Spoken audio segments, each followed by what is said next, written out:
Students, कैसे हैं आप सभी। उम्मीद करता हूं कि आप बेहतर होंगे और पढ़ाई के लिए 100% एफर्ट लगा रहे होंगे।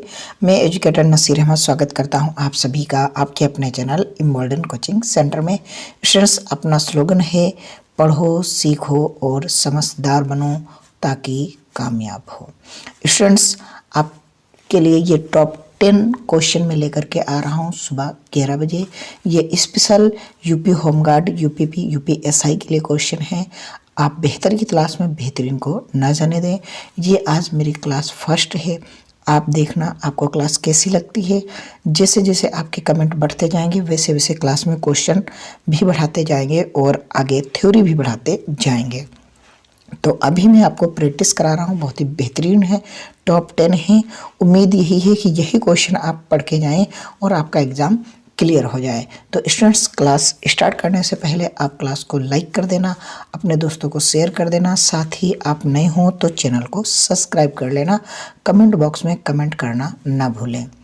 आगे बढ़ते हैं। आज का पहला क्वेश्चन आपकी स्क्रीन पर क्या कह रहा है। अपना पहला क्वेश्चन कि कंचनजंगा पर्वत किस राज्य में स्थित है। असम में, मेघालय में, सिक्किम में या अरुणाचल प्रदेश में। तो ये भाई साहब कहाँ स्थित है। ये आपका स्थित है सिक्किम में। कहाँ है? सिक्किम में स्थित है। ठीक है, आगे बढ़ते हैं अगले क्वेश्चन की ओर। अगला क्वेश्चन कह रहा है कि भारत का सबसे लंबा राष्ट्रीय राजमार्ग कौन सा है। NH-27, NH-44, NH-27, NH-2। यानी कि आप बताइए कि कौन सा ये राष्ट्रीय मार्ग है। यानी कि राष्ट्रीय मार्ग आपका 27, 44, 7 या 2।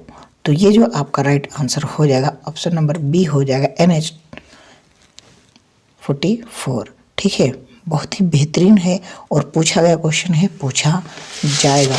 आपको बेस्ट कॉन्स्टेंट मिल रहा है। अगला क्वेश्चन है कि योजना आयोग की स्थापना कब हुई थी। 1950, 1947, 1951, 1949। तो आपको मैं बता दूं कि 1950 में आपको क्या हुआ था। 26 जनवरी 1950 को हमारा संविधान लागू हुआ था और 1950 में पहले चुनाव हुए थे। और जब चुनाव हुए थे तभी से चुनाव के बाद में योजना आयोग का प्रारंभ होता है। और 47 में हमारा देश आज़ाद हुआ था, 15 अगस्त 1947 में। 51 में पहला भारतीय संविधान संशोधन हुआ था और 1949 में हमारा भारतीय संविधान बनकर के तैयार हो गया था। आगे बढ़ते हैं। अगला क्वेश्चन है कि किस मंदिर को ब्लैक पगोड़ा कहा जाता है। मीनाक्षी मंदिर, काशी विश्वनाथ मंदिर, कोणार्क का सूर्य मंदिर या सोमनाथ मंदिर। तो भाई साहब इसका राइट आंसर हो जाएगा कोणार्क का सूर्य मंदिर। कौन हो जाएगा? कोणार्क का सूर्य मंदिर है। इसे क्या कहा जाता है? इसे जो है ब्लैक पेगोडा के नाम से जाना जाता है। साथ ही स्टूडेंट्स मैं बता दूं आपको कि ये जो सोमनाथ मंदिर है ये गुजरात में है। कहाँ है? गुजरात में।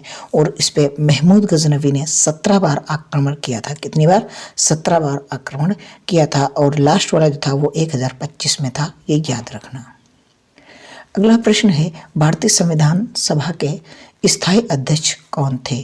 तो अगर मैं बात करूं कि संविधान सभा की पहली बैठक कब हुई थी, तो पहली जो बैठक हुई थी वो आपकी 9 दिसंबर को हुई थी। कब हुई थी? 9 दिसंबर को। ठीक है, लिखते हुए नहीं बन रहा माउस से। ठीक है, 9 दिसंबर को हुई थी। फिर आपकी सेकंड हुई थी 11 दिसंबर को और फिर थर्ड हुई थी 13 दिसंबर को।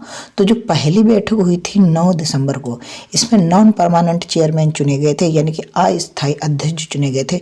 वो सच्चिदानंद सिन्हा जी को चुना गया था। लेकिन जो 11 तारीख थी, इस 11 दिसंबर में जो चुना गया था वो डॉक्टर राजेंद्र प्रसाद को। डेट थी 13 दिसंबर 1946 में। और अगर हम बात करते हैं कि 13 दिसंबर, तो 13 दिसंबर को क्या हुआ था कि 13 दिसंबर को जो है पहले संविधान सभा की बैठक हुई थी। अगला प्रश्न है भारत का राष्ट्रीय पशु कौन सा है। शेर, बाघ, हाथी, चीता। तो इसका राइट आंसर हो जाएगा आपका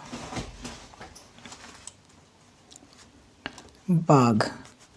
भारत का राष्ट्रीय पशु हो जाएगा आपका बाघ, will be your right answer बन जाएगा।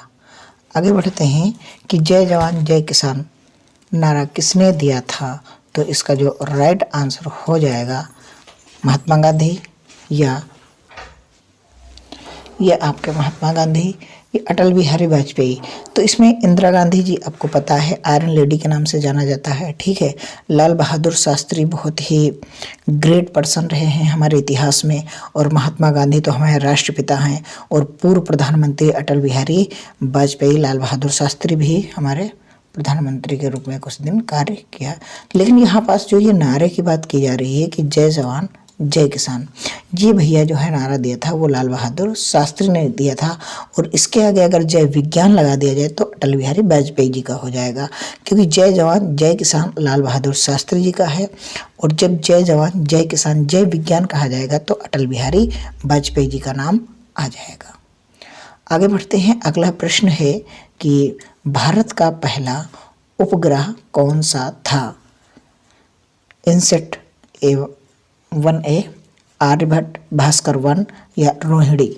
जी हाँ, बताएं इसका पहला कौन सा उपग्रह था? तो ये भैया हमारे भारत का था आर्यभट्ट। कौन था? आर्यभट्ट। आगे बढ़ते हैं, ये बहुत इजी क्वेश्चन रखा है लेकिन है बहुत अच्छा, ठीक है, कि संसद के दोनों सदनों की संयुक्त बैठक की अध्यक्षता कौन करता है? संसद की जो संयुक्त बैठक होगी तो वो पहली बार संसद की जो बैठक होती है वो हमेशा लोकसभा अध्यक्ष करता है। अगर मैं बात करूं कि संयुक्त बैठक को बुलाता कौन है, तो राष्ट्रपति बुलाता है। किस अनुच्छेद के दे? तो 108 का अनुच्छेद प्रयोग करके जो है क्या किया जाता है, संयुक्त बैठक की आहूति की जाती है राष्ट्रपति के द्वारा, और 17 को जो है राष्ट्रपति के द्वारा ही किया जाता है। शुरुआत भी राष्ट्रपति करता है और 17 भी कौन करता है, जो है राष्ट्रपति ही करता है। लेकिन अगर राज्यसभा के सदन की अध्यक्षता की बात होती है तो उपराष्ट्रपति जो होते हैं, जिनको जो है उसको जो है राज्यसभा का सभापति कहा जाता है, और उपराष्ट्रपति को अपने पद का वेतन नहीं मिलता है, उसे उपसभापति का वेतन दिया जाता है। ये जो उपराष्ट्रपति होता है ये लोकसभा के कार्रवाई में जो है वोट जो है नहीं डाल सकता है राष्ट्रपति के जो है चुनाव में, लेकिन ये संसद का जो है सदस्य होता है। आगे बढ़ते हैं, अगला प्रश्न है हरियाणा की राजधानी क्या है? बहुत ही इम्पोर्टेंट क्वेश्चन है, मैं इसलिए लिया हूँ क्योंकि हरियाणा राज्य जो है ये बहुत ही इम्पोर्टेंट, मैंने इसमें जो भी लिया है उसको मैं बताने के लिए। हरियाणा की राजधानी की तो बात करें तो चंडीगढ़ है, लेकिन ये पंजाब की भी है। किसकी है? पंजाब की। लिखते हुए नहीं बनता, पंजाब की भी राजधानी है चंडीगढ़। साथ ही पानीपत का प्रथम युद्ध आपको याद होगा 1526 बाबर और इब्राहिम लोदी के बीच होता है। बाबर की जीत होती है और इब्राहिम लोदी हार जाता है। बाबर के पास मात्र 1200 लोग होते हैं। कितने होते हैं बाबर के पास? मात्र 1200, मात्र 1200, और 40,000 यानी कि 40 के यहाँ भैया 100 थे, ठीक है। ये डिलीट करता हूँ, के बजाय इरेज कर देता हूँ, ठीक है। मात्र 1200 थे बाबर के पास और 40,000 किसके पास थे? 40,000 थे इब्राहिम लोदी के पास। फिर भी इब्राहिम लोदी की हार हो जाती है। अच्छा, बाबर को भारत में जो है कौन न्योता देता है कि आप आइए और दिल्ली पर जो है आप आक्रमण कीजिए, यानी कि वो जो युद्ध होता है वो दिल्ली की गद्दी के लिए होता है। तो भाई साहब इसमें एक पंजाब के राजा हुआ करते थे दौलत खां, और राजस्थान के होते हैं राणा सांगा। ये दोनों लोगों ने जो है इनको न्योता दिया था कि आप आइए लूट उट करिए और निकल जाइए। लेकिन हुआ क्या था, बाद में इसका मन बदल गया था और बाबर यहीं रहने लगा था।